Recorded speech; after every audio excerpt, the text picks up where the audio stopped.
Hey, everyone. How you doing? Super good to be here today. I trust everybody's doing well. It's another Sunday evening in my neck of the wood, and I trust everybody's doing really well. So I want to say good morning, good afternoon, good evening, wherever it is that you will be joining me today. It's the Connect. All right, so I'm just waiting for folks to join in. Once you come in, do let me know where you're joining from. Let me know. All right, send just post a message. Let me know where you're joining from. I want to be sure that everything is working all right today.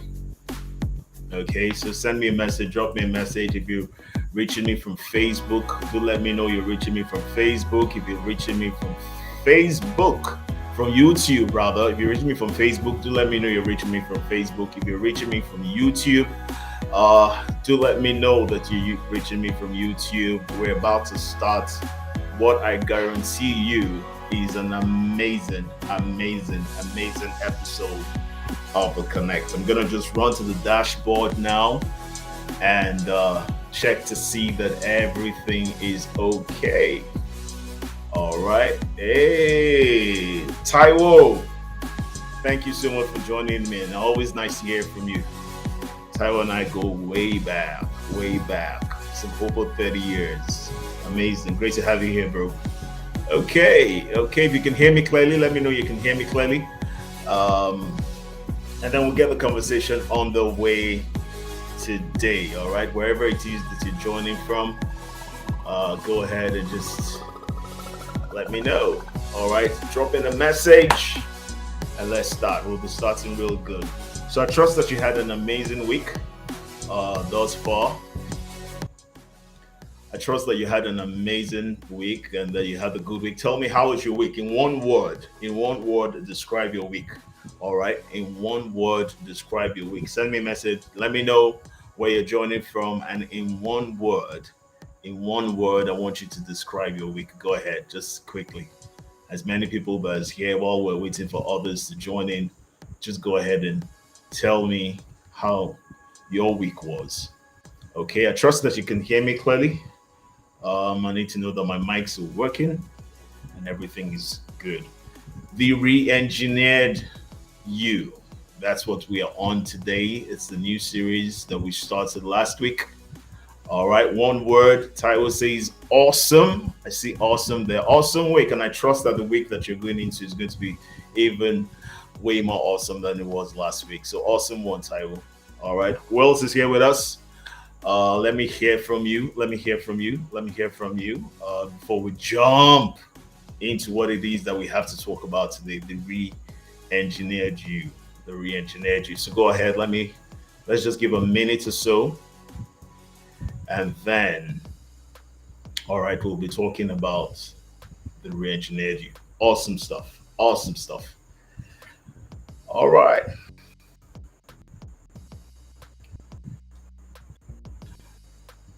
Okie dokie. So we've got more folks. Please let me know where you're joining from. Facebook, YouTube, LinkedIn. Let's know where you're joining us from. And like I said earlier at the beginning of the broadcast, in one word, describe your week. All right. In one word, I want you to describe your week. Hey, Marvel, how you doing? Good evening to you too. Awesome evening to you too. All right. In one word, I want you to describe the week that went by, your last week, in one word. Think of everything that you, all right, think of joining from the streets of Facebook, the blue streets. Hey, Apostle Joe Michael, it's great to have you here. We're just, sending shouts out to everyone. Marvel is joining from the blue streets of Facebook. All right. So everyone else, come on. Hey, your week, Apostle Joe says your last week was profitable, awesome, amazing. And I pray that as you go into this new week, as you start off this new week, which started today, that you will go from profit to profit. Every bit of your activities and everything that you find to do will yield results to you. Marvel says my week is ziggy Ilgi Bolik. I don't know what that is, man. I don't know. I will try to pronounce that as we go on. Ziggy Big Bolik God whatever. Hey, Chiamaka, great to have you here. Great to have you join us today. Amazing, amazing. We just have about a minute left for all the housekeeping to be done. And then we get to it. I promise you, this is going to be an amazing, super amazing episode that we're having today. It's an overflow from last week. We started the series, They Re-Engineered You last week. And trust me, there's so much to drop, so much to drop. All right, so much to drop. And I really will just be starting all over again so that those of you that were not here with us last week catch in this week and be able to understand just exactly where we're coming from and be able to join us to where we are going to. All right, Gemma can join from Facebook. All right, who else is here? Who else is here? Come on, come on, come on, come on, come on. Tell me where you're joining from. I want to know where you're going. All right, all the people on YouTube, all the people on LinkedIn. All right, and we for your messages. I see your activity on the dashboard when we're taking. All right, awesome, awesome, awesome, awesome. Okie dokie. All right, so we're gonna be starting off right now. Talking about the engineered you. Welcome to the connect. It's really amazing to have you here, as I always would say. And it's super great to have you all the time. All right, so we're looking to have, we started this series last week, and it's really just something I want to share from the heart to everyone. We started this series last week where we started talking about the re-engineered you. But we started off with trying to gain an understanding to what the engineering means. And I remember saying, and I recall, and I'm saying it again, that what you know can never be as important as what you understand. But you cannot understand what you don't know. There must be a degree of knowing that guarantees you a level of understanding. Even when it comes to the question, for those of you of faith, all right, even when it comes to the question of faith, there must be something that your faith is anchored on for you to be able to believe in. So even when faith is not blind, faith is having some measure of confidence in that womb that you have faith in. And so you say you have faith in God is because you know to many degrees that He's Almighty. You know that He has the capacity to be able to do the things that you need Him to do. You know that He also has the capacity to be able to know to do the things that He says He will do. But if you don't know the things that He says that He will do and believe enough, then even though the things round about you don't seem to align with the things that He says He will do, but because you know enough about Him, you can have faith. That's the power of understanding. And I just really wanted to share that with us so that we can, we can have a full grasp of how critical and how important understanding is. All right. So we started off last week, um, starting off and saying, look, reengineering, the essence of reengineering is number one, to deliver a significant different result. And we said reengineering is not some model that delivers improvement of yourself. Reengineering is not an improvement of your processes or your operations. All right. We started off defining reengineering as um, a fundamental rethinking and a radical redesigning of everything that has to do with you. A fundamental rethinking and a radical redesigning. And if you look at, and even before I come to that, if you look at the synonyms that go with reengineering, you see restructuring, all right? Somebody put restructuring up. You see redesigning, somebody put redesigning up. You see remaking, somebody put remaking up. So restructuring, redesigning, remaking, all these serve, all right? All these serve as let me see what comments that we have here. All right, all these serve as synonyms that help you understand the term reengineering. And so when we look at it and we talk about the re-engineered you, it means that the processes that or the things that we're about to talk about now will deliver a radically and significantly better you. In other words, it will bring you to possibly, per time, the best version of yourself. Now, that's really interesting if you understand that there are certain things that you can't deal with, or certain challenges that you can't surmount unless you are the best version of yourself. And the best version of yourself is the narrowing to the greatest possibility of the variance between where you are and the borderline of your potential. And so your present situation, circumstance, at whatever level that you are, vis-a-vis the potential that's embedded in you, all right?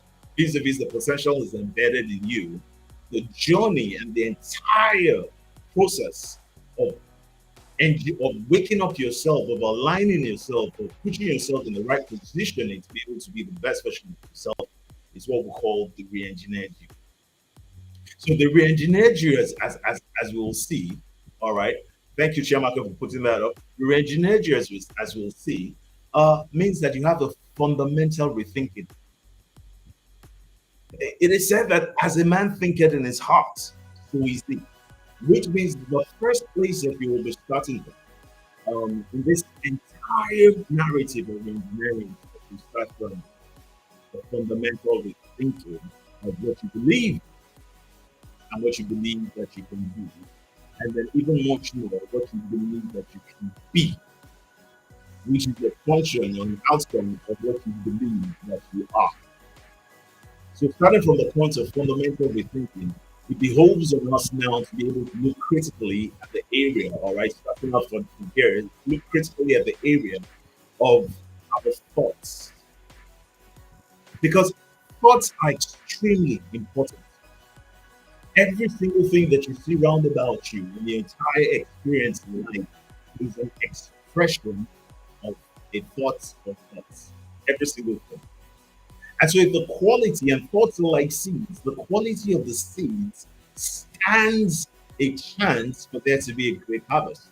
If you have good quality of seed, then chances are that you're able to nurture those seeds and apply processes that will bring about the germination of the seed, the engagement or engagement of the seed, the breaking of the seed, the movement from the darkness beneath the force, the breaking of the ground, and the shooting up into the air, into the sky, as we have it, whether it's a tree or a shrub or a vegetable or plant. That entire process stands a great chance of happening and yielding great results if you have good seed. Now, if you take that analogy and apply it to thought, if you have good thoughts, and if you have the right kind of thoughts, or you right kind of thinking about one, yourself, two, about all that you have to do with, which means your environment and everything that you have to relate with, everything that you have to interact with, and how you can interact with them to deliver on an outcome, then chances are that the process of all that engagement and all that interaction that will yield the benefits of the outcome that you're looking for will be able to deliver the outcome you're looking for. It starts from the thoughts, the fundamental the thinking and radical the designing. So I remember saying last week that you have to understand that re-engineering is not an improvement of the old. It's not painting the old. It's not panel beating the old. Actually, re-engineering in this context is the beginning of the new. In other words, re-engineering is a new beginning. I want somebody to put that up out. Re-engineering is a new beginning. So the question is, look, you've come many years upon the face of the earth. You've had to deal with many things. You've gone through culture, tradition, experiences, all kinds of relationships. Many things have been said to you, or you, out of the things that you've taken in, you have also said many things out. And then you're wondering, how is it possible? It seems pretty easier to be able to just, smoothen the old, just arrange the old, just walk it a little bit. Uh, but you see, the truth of the matter, and I need you to listen to this very carefully. The truth of the matter is old can never deliver the outcome that you want. And so trying to make the old look good enough to carry you through will never bring you to the point of your full optimization, to the form to the point of you maximizing your opportunity of knowledge. So the re-engineered you means that you have to, I said yesterday, I said last Sunday rather, there are two things that are primal to re-engineering you. First of all, you have to be courageous and you have to be humble. And why do I say that you have to be courageous? And why do you have to be humble? Why do you have to be courageous? Why do you have to be humble? First of all, let me talk about humility. You have to be humble enough to be able to tell yourself the truth, to be able to recognize the areas of your shortcomings and not necessarily failings. Not necessarily failings. You could have failings that goes without a doubt, but really the areas of your shortcomings. You have to be humble enough to recognize that you have all that, to recognize that there's something that has to be done different, to recognize that there's an area of your life that has to get better, to recognize that you don't, as you are right now, have the capacity to be able to deliver exactly the future that you want. And we'll talk about future in just a little bit. You have to be humble enough to be able to tell yourself the truth because the truth requires humility.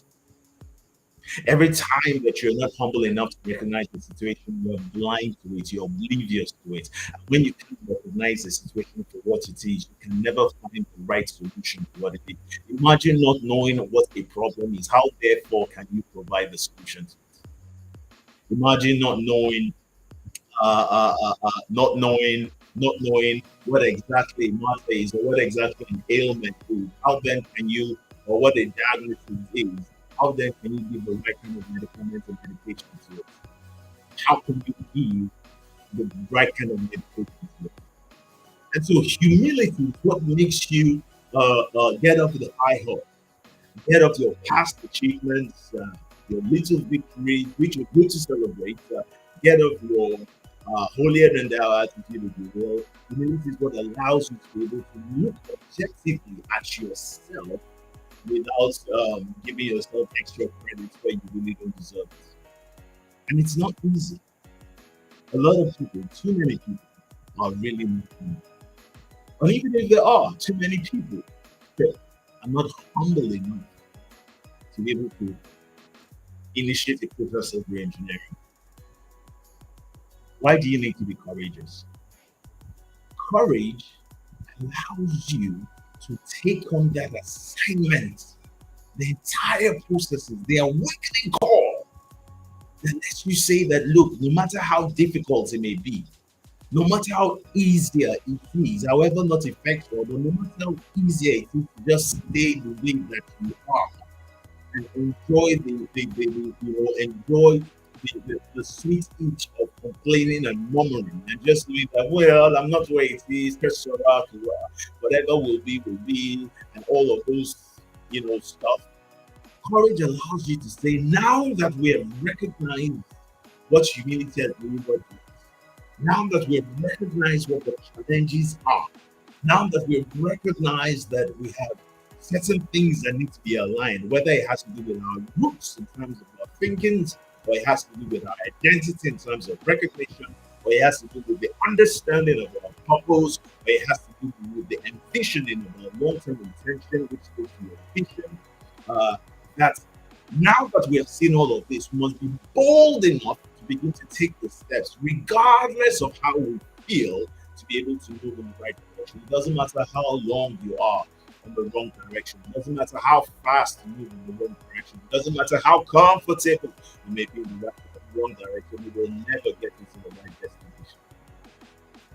And so when you're courageous enough to be able to look inward, and I always start with looking inward because the answer to everything, and somebody please note this, the answer to everything that you ever will need in life, you experience in life, to carry out the mission that will deliver the vision to you is inside of you. Even the enablers that you have on the outside, the right kind of connection that you need to have with them, the right kind of attitude, the mindset, the ability to recognize opportunities and not just recognize opportunities, but to seize those opportunities and not just to seize those opportunities, but to utilize those opportunities and not just to utilize those opportunities, but to maximize those opportunities lies inside of you, lies inside, inside, inside. And so courage is essential. Courage is so important. Humility is absolutely important to the re-engineering. And so we'll start with, as we said last Sunday as well, we'll start with saying that let's look at the question of visioning. All right. Let's look at the question of vision. Every time that there's a process of radical designing or fundamental rethinking, there must be an end in mind. In fact, as a matter of fact, it is because of the end in mind that you realize that there's a need for certain things for there to be a new and for the old to go. Because you realize that the old cannot deliver the end in mind to you. And so, because of your visioning, and I say to people many times that your ability to have a clear vision, the clarity of your vision is what energizes you to go through your mission. In other words, the clarity of your vision gives you the right energy to be able to push along, to be able to go along the pathway, all right, of champions, to be able to go along the pathway to your vision. And so re-engineering you therefore now speaks to you, ensuring that you're functioning optimally, body, mind, and soul, to be able to have the best methodology, the best mission that delivers the vision to you. Your re-engineering is absolutely key. The good news is, guys, listen, the good news is your re-engineering is, let me not lose track. The good news is, no matter how far gone you may have been, no matter how you have missed the mark, no matter how, and because the truth of the matter is, at this point in time, I mean, you can't start going back in time, you can't buy back time. So the next best time for you to be able to start the process of re-engineering is now. It's now. It doesn't matter the mistakes you've made. It doesn't matter how slow you've been. It doesn't matter how misaligned you've been. It doesn't matter how you gone off track, how you not understood your assignment. It does not really. All of that does not really matter. What really matters is the fact that you can get on the right path, begin to do the right thing. So re-engineering now speaks to you now saying, look, what is it that will make me be able to optimally, effectively, and efficiently deliver and get the outcomes that I want? What is it that will allow me? What are the things I need to look at? And I say to people many times, as I said earlier today, that it always starts from the place of the heart. It starts from the place of the identity. Understanding, first of all, who you are. Many times I've said to people that you're wired to win and you're quick to excel. But you have to know what you are to understand what you're wired with. You also have to understand what you're wired with to be able to know how to win. And so your ability to look inward and look at yourself and say to yourself, first of all, what are the things that I believe? What are the things? What's even my outlook for myself? What's my desire, my heart desire? What's the vision that I see of myself? What do I understand my purpose to be? And many times, many people confuse purpose and assignments. And I've said on this platform and on really every platform that I've been graced to speak, including this one, it's a privilege for me to speak, that I've been privileged to speak, that there's a difference between your purpose and your assignment. There's a difference between your vision and your mission. Say it again. There's a difference between your purpose and your assignment. I believe very strongly, and has been corroborated by a lot of people that think in the same way, a lot of thought leaders on the subject matter, that you have one purpose, but you have many assignments that will enable you to fulfill that purpose. Many assignments in different phases and times and seasons of your life. And so many people think that, well, because I'm doing this today and tomorrow I'm doing this, maybe I'm confused. No, maybe what you should look at to see how each of those assignments are connected. They make you better. Does it move you forward? Does it grow you? Does it strengthen you? Does it give you prerequisite experience that helps you tackle a challenge that is coming? Does it wire you with equipment that allows you and enables you to be able to excel in future assignments? Then you know that this particular assignment is truly one that is designed to be the timeline of your purpose. All you have to do is be able to connect the dots. But for you to connect the dots, it starts with you first even understanding who you are. And I know that there have been many thoughts about who you are. Speaking of identity, self appraisal, self awareness. And we had in the series that we had last week, we had a lot of people coming up. We had Bobby KK and we had Dr. Blessing coming up and talking to us about that. But please do understand with me is that who you are is really just a function of identity. And identity is found in the place of the heart. Which is why the Bible says, as a man thinketh in his heart, as a man thinketh authentically, as a man thinketh from his heart of identity, so it is. Which means that once you are able to lock into the place of your identity, then you release everything that you've been wired with and everything that you've been gifted with to be able to take on the assignments before you. The challenge that you have is that many times people have identity crisis. An identity crisis is when you have a conflict between what is within and what is without you.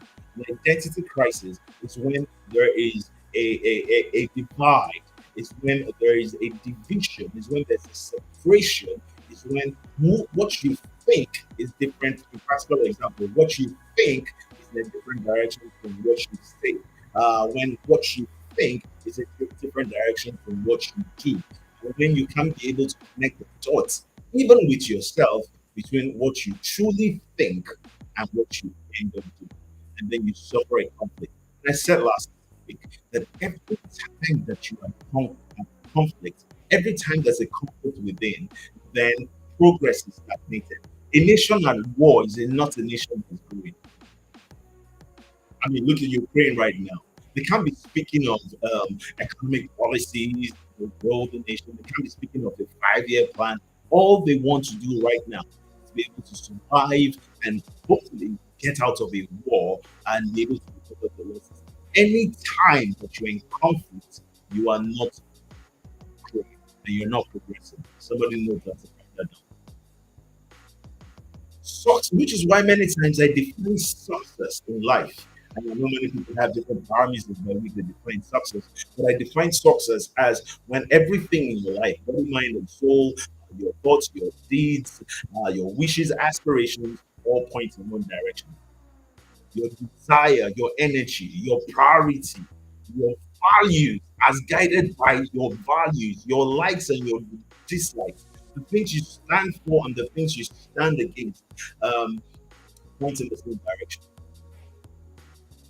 So many times many people are at conflict within themselves, which does not allow for proper expression of the giftings they have given.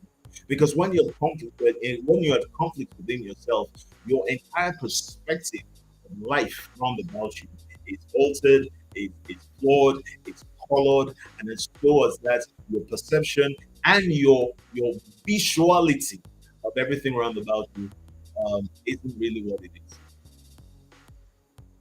Re-engineering is the new beginning.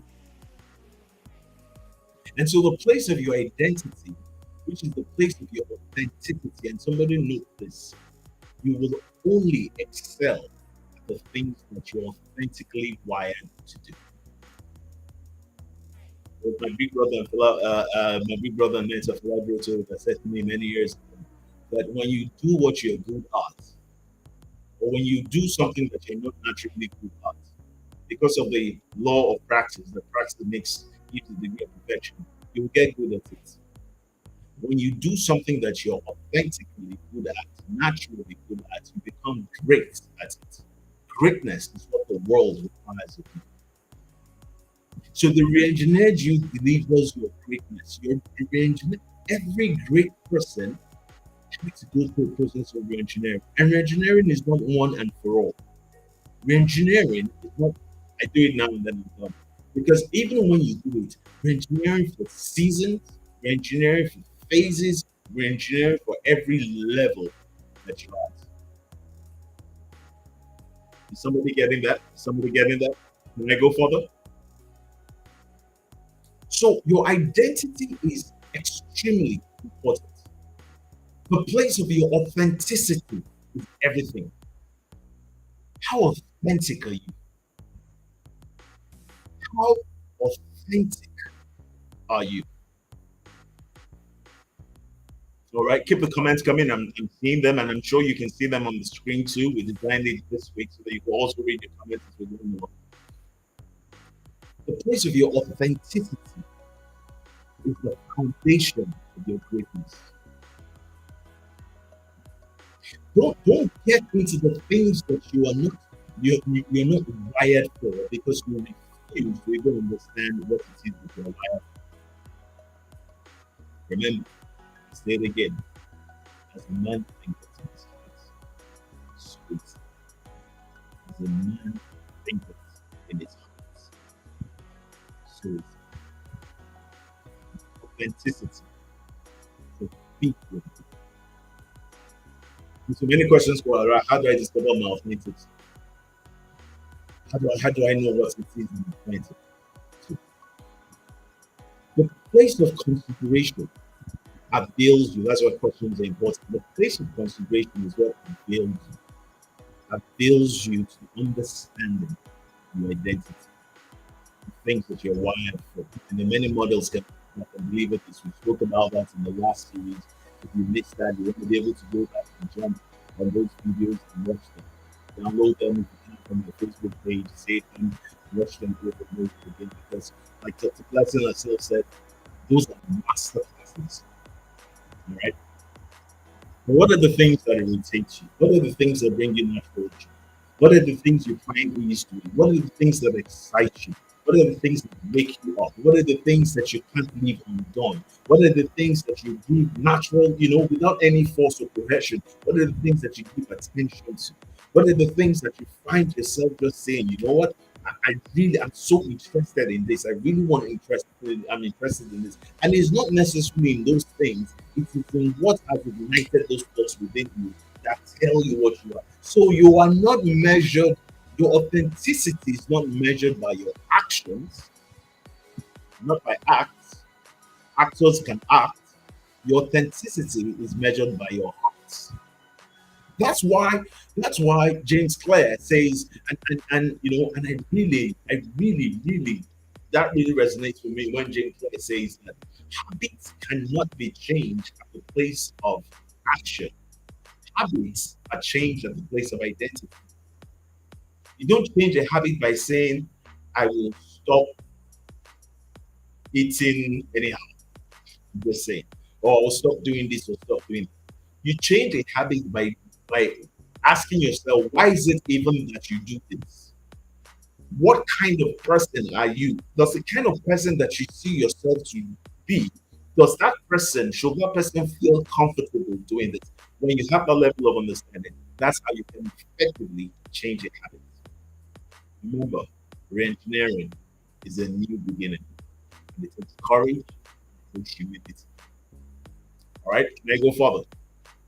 So now you have your authentic self, your most authentic self. And your most authentic self, can I just say this in a hurry? Your most authentic self is discovered by consideration and by becoming. Oh, somebody will say, hey, you has come again. Which one? How can you discover yourself? And you know, no. Because your authentic self is inside. So it requires that you strip away. And so becoming is not, it requires that you strip away the things that you have covered your authenticity with to be able to get deep inside and then now function, all right? Now function from your place of authenticity. the place of your identity. You see, many times when we do certain things that don't bring us joy, but we're just doing it.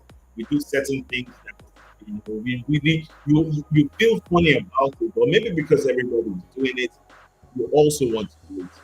You understand that you're not doing it from the place of authenticity. You're not doing it from the place of your identity. Just as your your identity is protected and expressed and marshaled, if you will, by your values. And it's spoken about. Your values are the fundamental things that shape what you believe in and ultimately shape what you do. So remember, it's not about the action, it's about what you believe in, which is then expressed in the things that you do. So I'm not necessarily, if I wanted to change you, I'm not focused. If I want to take you through re-engineering model, I'm not going to focus on the things that we're doing. No, those are simple expressions. Those are just simple expressions. We're not going to focus on. Don't you understand that a man who's drunk doesn't act like he's staggering? A person that is drunk, filled with wine or alcohol or whatever it is, vodka, whatever it is, does not try to stagger. His action is not is not of itself. So if you ever saw a drunk man and then you're trying to tell him, walk straight. No, no, no, don't do like that. Don't drag your feet. No. Sit properly. Don't just fly. Don't bend over. Or no. Speak clearly. Don't let your speech be slurred. You are not addressing the issue at all. If the intent you're engineering in this instance was to deal with his alcoholism, or the abuse of alcohol, or his inability to be able to control his alcohol intake. What you rather do is focus on the reason why he feels the need to be able to bring perspective to God. If you're able to feel with him, we can critically, all right, having the courage and the humility to look at why he feels the need to be able to consume a world in the excess quantity that he does, and then you're able to restrict that thinking, and it comes to himself, he discovers himself, and it says, the person that I want to be, or the person that I am, all right, should not be indulged in this. Then you are automatically, all right, with some level of guidance, done away with excess intake about. Just an example. But that example provides some clarity to us. All right, it provides some clarity to us that allows you to know that look, these things that we're looking at, these things that we're looking at are not necessarily action based, but rather they're identity based. Let's look at some processes. All right, let's look at some processes before we come to the four questions that we were dealing with last week. We only treated two, and then I said that we'll take the remaining this week. But let's look at some processes that will help us give further understanding to the subject matter today. So let's look at steps of engineering. Steps of engineering, and then you can tie in some of the things that I've said to you today to some of the things that I've said to you today to these steps that we are looking at. So the first that we're looking at is number one, you have to understand the state of things. I said last week that the first question that God asked of humanity in the book of Genesis, when God said to Adam, was, "Where are you?" You have to ask yourself the critical question. You need somebody to write that down. Where are you? Where are you? Where are you? And then you understand why I said it requires humility to be brutally honest with yourself in regards to where you are. Where are you? In any area of your life, in your career, in your mindset, in your joy level, in your relationships, in the things that have to do with you, in the understanding of your purpose, the recognition of your assignments, the season of the opportunities that come into. Where are you? In the questions that you've heard, in the assignments that you've been given, where are you? In the timeline of your life, where are you? Whatever it is, you have to be able to map out the current state of your personal processes. The current state of your personal processes. Okay, I'm hearing that the network is a bit more cool. Can everybody hear me now? Can you hear me better? Can you hear me better? I need to know that I can be heard. I mean, we're saying too many things not to be. Mapping out the current state of your personal processes. In many ways to do that. In the case of managing yourself within time, where are you? If you take a day, 24 hours of your day, how best did you use the time? How best did you use? How best did you manage yourself? You know that I have said, if you follow me from back, then you probably have heard me say that I personally do not believe in the concept of time management. And there are many thoughts to that, all right? And don't shake me yet. I keep on saying it. Because time is not a variable factor. The variable factor is our management of ourselves within time. So everybody has 24 hours, but you choose how many hours are available for you to work, and you choose how many hours that you spend, and then you choose how many hours that you invest. So you have time that you've spent, and then you have time that you've invested. Time that you've spent will birth regret to you. Time that you've invested will yield harvest to you. Somebody note that. Time that you've spent will birth regrets, because you will look back and you say to yourself that it was time wasted. Time that you've invested will give outcome, will yield in terms of whatever it is you've invested in relationships, career, whatever it is, physical exercise, mental mapping, mental exercise, whatever it is. Time that you've invested will yield an outcome to you, will yield a harvest to you. And so part of your reengineering is recognizing how you manage yourself within time.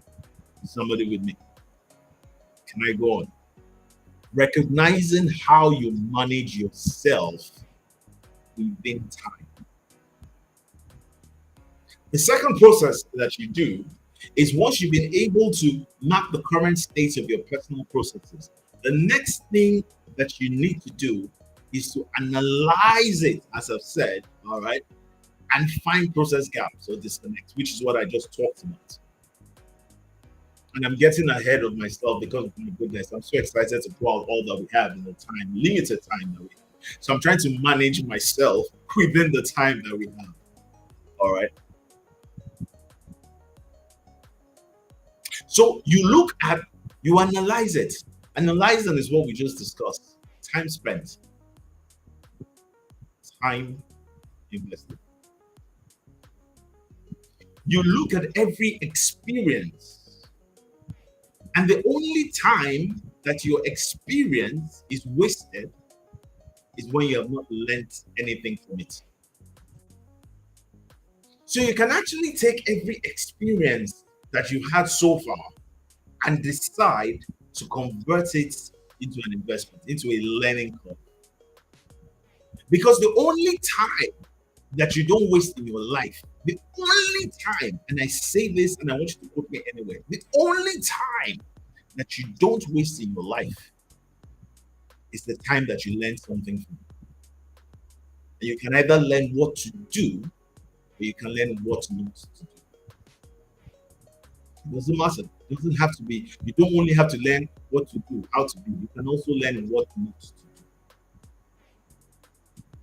As long as you are learning from an experience and it is rational, that what you learn, you will apply. And you can only rightly apply what you've learned when you understand what you learned. So we're back to understanding. Is somebody with me? You can only apply effectively what you learned when you understand what you learned. because that's the way that your experience or the analysis of your current state serves as weaponry that will take you forward, serves as the fueling that will drive you forward, serves as the engine that will give you power to be able to navigate today and tomorrow. What you've learned, what you've understood by what you've learned, and thereafter what you've applied from what you've learned and what you've understood. So I like the song "My Way." It's one of my father's favorite songs, and I grew up many years ago listening to that song. I mean, every time I hear the song now, it still holds me spellbound. It still blows my mind. "My Way," and there's a part of that song that I really like. And it says, "Regrets. I've had a few, but then again, too few to mention." The only reason why a man at the end of his journey will talk about having too few regrets to mention is because, I'll say this again, with this, it's because every experience that he had served as a learning curve. And because he was able to learn in every time that he occupied, that time therefore was not wasted. And because it's not wasted, you don't have regrets. So let me pause here for a bit and even just take us onto another trajectory. Like I said, there's so much to talk about. Today is me and you. Bad situation. What did you learn? That dire situation. What did you learn? The seemingly failure. What did you learn? The failed business. What did you learn? Broken relationship. What did you learn? This not going right. This not going well. Everything going south. What did you learn? Because what you haven't learned can't help you. That's why reengineering is the new beginning. Because if you have not taken time to go through the processes of reengineering, then what you're going to do is you're going to just keep painting the wrong thing. You're just going to be on the wrong lane. You're just going to get more comfortable shoes and be heading in the wrong direction. You may even get a bigger car and be driving in the wrong direction. You may even get a private jet but be flying in the wrong direction. What a tragedy. What a travesty. Is somebody with me? All right. And then when you've learned, the next thing that you do is that you look for opportunities, improvement opportunities, and begin to validate them. So because you've now learned, you're looking for where to apply what you've learned. You're hungry, you're desirous to be able to put to test what you've learned. One of the most profound prayers that I can ever pray for you from my heart is that God will enable you to be able to recognize, utilize, and maximize every opportunity that comes your way. And then, much more than that, the higher level of that prayer, God will also enable you by the quality of your thinking, the openness of your mind, and your desire and the clarity of your vision to be able to create opportunities. That's why one of the synonyms of re-engineering is recreate, and which is one of the virtues that, if you're of the Christian faith, one of the virtues that God has given to you. He's the creator. You are the recreator. As I do, you will do likewise. In other words, because I have created, you possess the ability to recreate.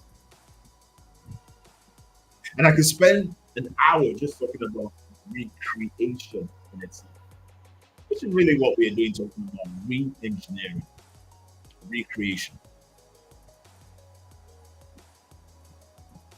So I pray that as you go into your week and the remaining months of the year, that you'll be able to recreate, to be able to create opportunity,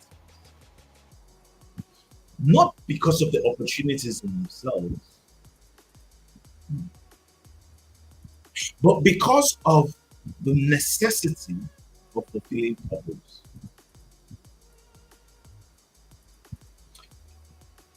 No one that does not understand anything can recreate.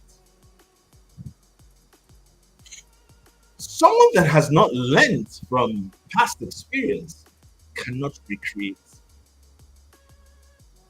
Because recreativity speaks to your applicability of what you have, rightly appropriating what is within you, your capacity, your skills, your energy, your tenacity, your experiences to deliver an outcome, recreate, that is sustainable, that is replicable, and therefore sustainable. Recreate. And I go further. So you must look for improvement opportunities. You must look for improvement opportunities to validate them. So you let me put it like this. So you did a test, or you ran a business, or you applied for a scholarship, or you applied for a job, and or you got a job and you lost it. Whatever it is that you were doing, there are things that you went through. You didn't just go through everything that you went through for it to come to waste, for it to come to naught. You went through everything that you went through, not getting the results that you have today, so that you can be rightly positioned to get the results you want to have. So you could go through that situation, and I'm just trying to buttress the point here. You could go through that situation and then go on crying, and then not learn how to write a better application letter, not learn how to write a better proposal, not learn how to do a better presentation, not learn how to improve yourself, how to dress better, how to talk better, how to communicate better, how to write better reports, how to be able to approach your clients better, how to be able to close a deal better, how to be able to deliver a property better, how to be able to do this or do that better, and then become a nuisance of going through a right cycle. You go into depression. The depression becomes your reality. It stifles you. What is within is different from what is without. You get into conflict mode. Conflict mode puts you in the mode of survival. Whenever there's survival, you're bereft of creativity. Creativity is what you require to be able to recreate. And because you can't really recreate, you are stuck. And because nature really evolves the vacuum, you are really not stuck, but you're regressive. You're not going forward. And if you're not going forward, trust me, my friend, you are going backwards. How important is this? Woo! How important is this?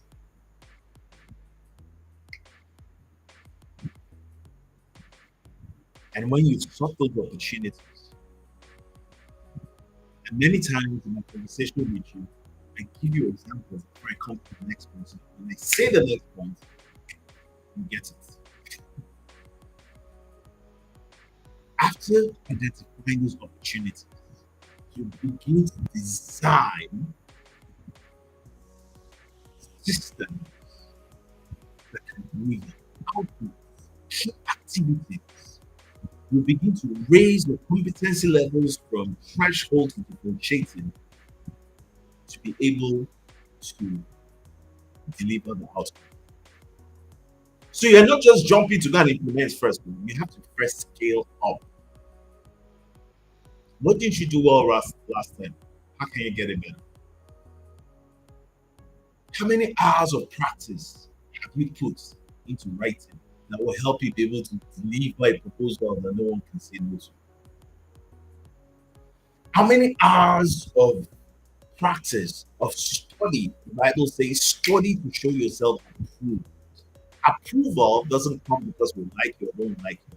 Approval shows by study that you understand and have developed the prerequisite capacity and competence to deliver what you understand. therefore is approved. I hope you know that every approval that you have in life is trust being given to you on credit. Every time that you are being approved for a thing, it's not because you've done it already, otherwise you wouldn't need the approval. It's because you've made a promise of you've shown your understanding, and you've made a promise of your competency and capacity to be able to implement or to be able to apply your understanding. And so trust is given to you on credit. Every time trust is given to you on credit, you must ensure that value is returned as a payment for the trust that's given to you. Integrity of your word. And integrity of your word is not just the things that say. Integrity is being all that you have. So you have to show integrity to yourself by being all that you can be. Does somebody understand what I'm saying?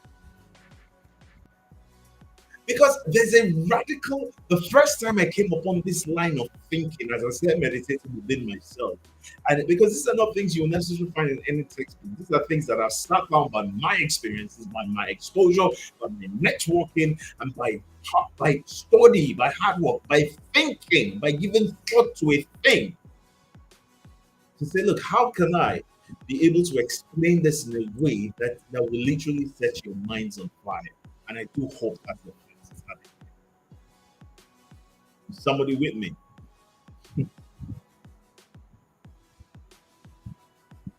Integrity in this context is to yourself, is you performing at the level to meet your potential.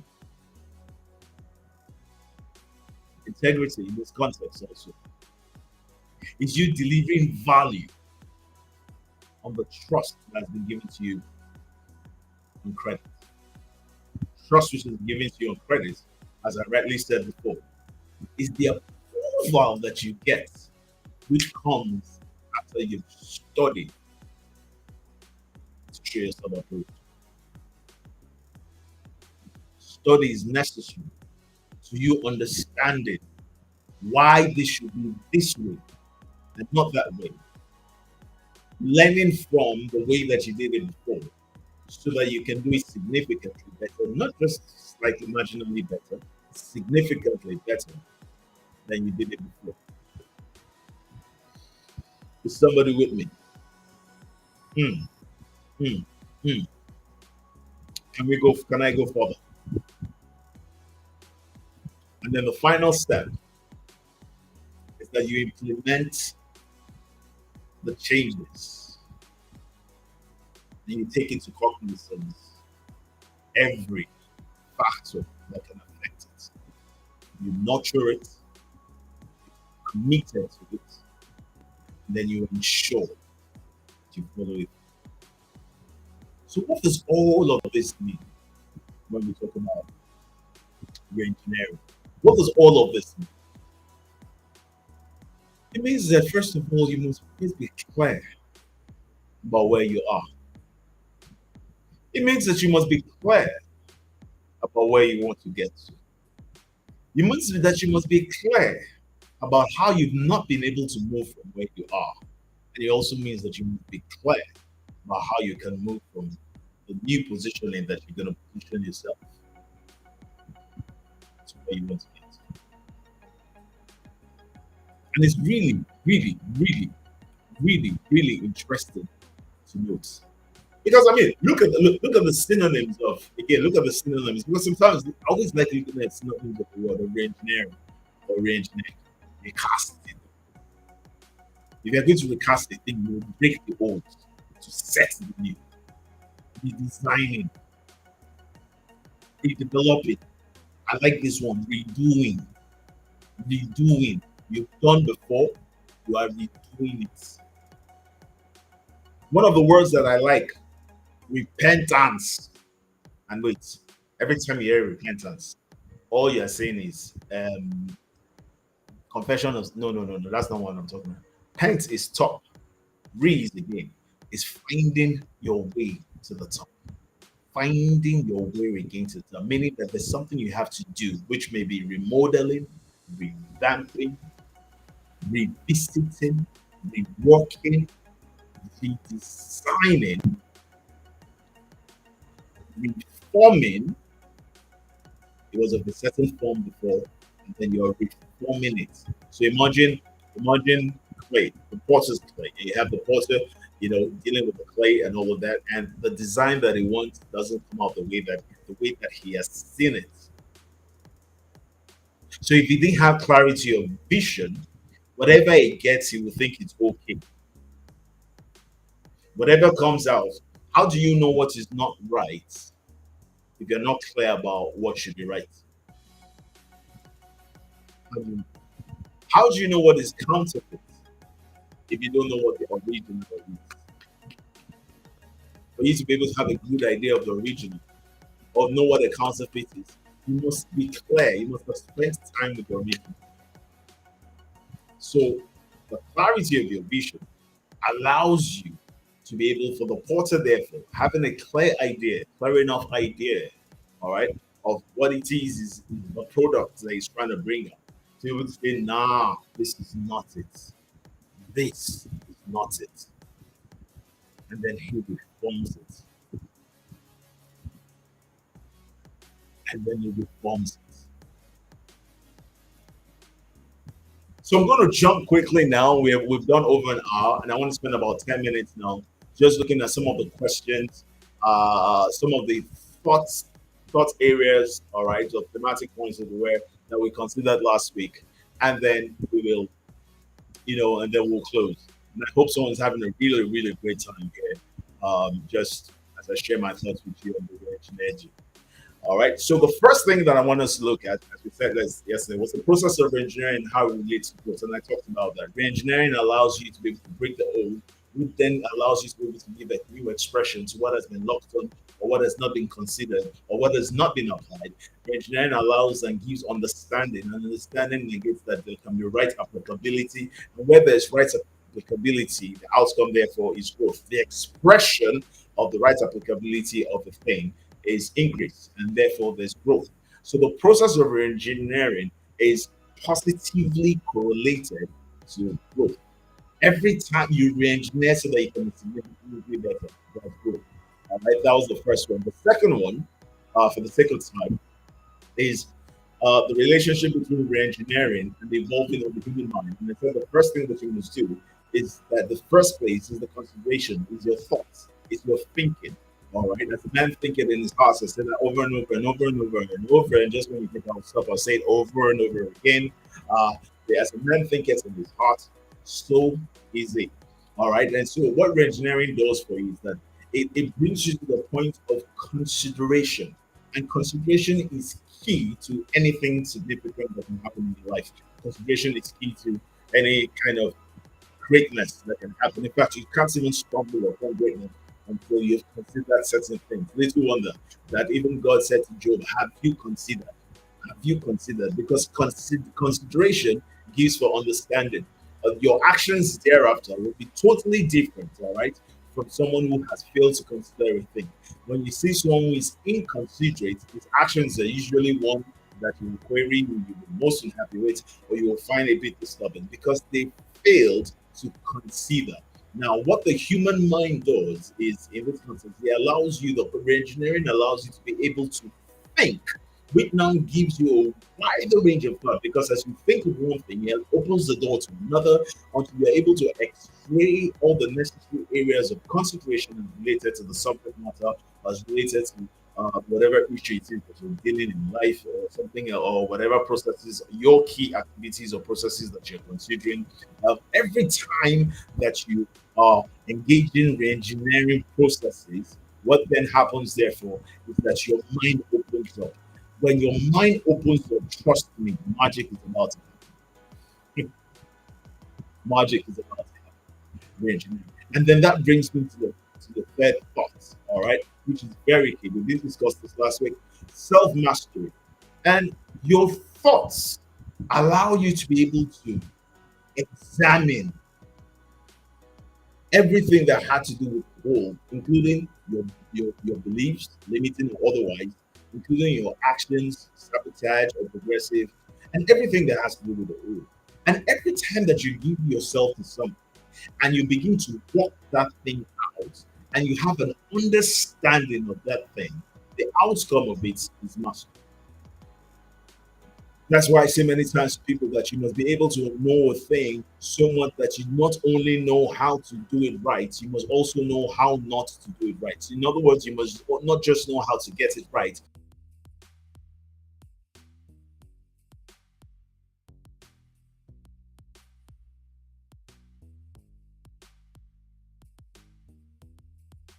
you must also know how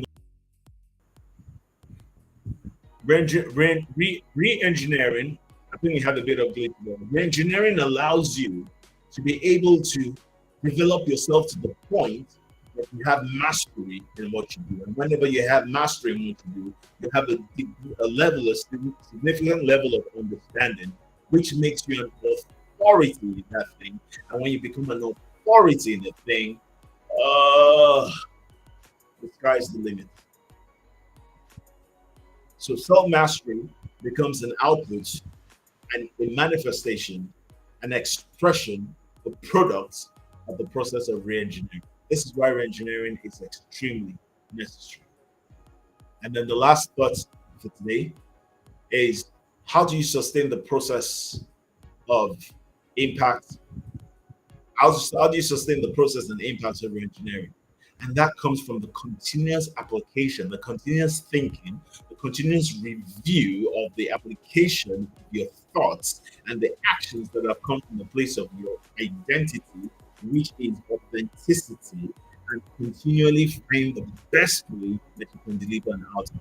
But for you to do that, the bedrock of all of that is that you must significantly, as you go along the way, have a clearer and clearer and clearer view of what the vision is, of what the end product is, so that you can consider everything that has to do with you and whatever space that you're occupying, and then begin and be able to keep on working at it, adjusting what needs to be adjusted, realigning what needs to be realigned, so that you can continue to recreate.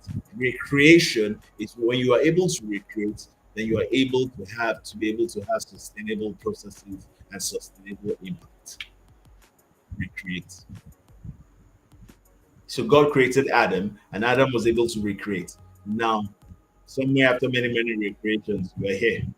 And you too, you recreate. And then the ones you recreate will continue. So once you're able to understand the creation, once you're able to understand your identity, once you're able to understand what works, once you're able to understand the vision that was given to you, once you're able to understand the purpose that was given to you, you will be able to develop and recreate a model that delivers a methodology that will take you to the end. And that, ladies and gentlemen, is really what I came to share with you today. It's amazing how we think many times that we can just keep on going without, like, engineering and stuff. And I really just came to share with everyone today that regardless of where you are, what area you're dealing with, regardless of what career that you're in, what phase that you're in your life, it is the re-engineered you that will deliver the outcomes that you're looking for. Question everything. Question to understand. Question, don't be lazy. Don't be tired. Question to understand why. Why does somebody sing and it's so good? Why does somebody dress and it's so sharp? Why does somebody speak and it's so fresh? Why does this person do this? Why am I like this? Why are the things I do? Why do they come with so much struggle? Why are the things they do, the things I do, why don't they come out the way they are? Who told me? Which was the second question that God asked Adam, God asked humanity. The second question, who told you? Question, who told you that this is the best that you can do in any situation? Who told you that No one can do better with the same resources that you have. Who told you that the things that you're prioritizing are the things that will deliver the outcome that you want? Who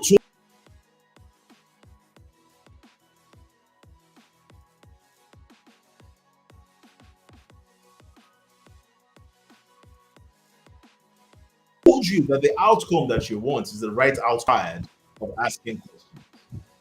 Never get time. My prayer for everyone is that as you begin to imbibe these things that are shared with you, and you begin to think about them and see how to apply them to the different areas of your life, that you will come to the place of the re-engineered you, and the re-engineered you will deliver the life and the world that is in this life. Your re-engineered you is really what the world is waiting for.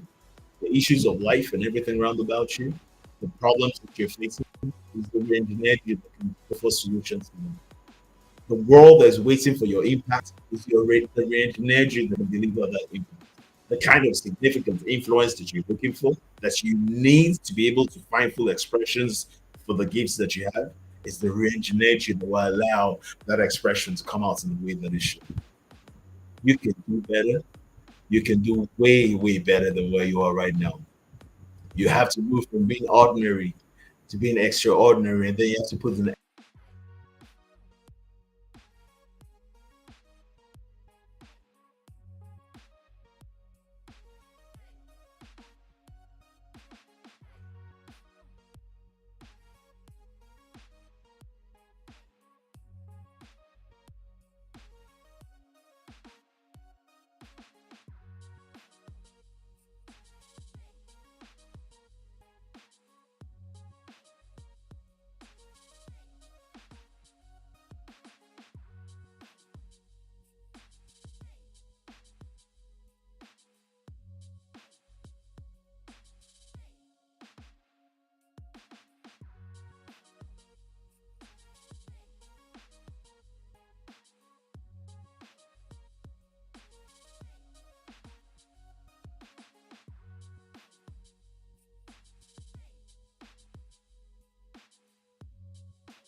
Had a bit of a break there, and I really was just bringing it to an end. And so I just want to say massive thank you to everybody that joined us today. Feel free to send your comments, your questions, even on the this this chat. So hey, you know what, guys? Thank you so much. Thank you so much. Thank you so much for joining us. Thank you for spending your Sunday evening with me. And feel free to share all the things that you gained and your perspective and your thoughts on how you will become the re-engineered you. The world is waiting for you. All right. So God bless and good night, everyone. And till we meet again next Sunday, keep connected. All right. Good night, everyone.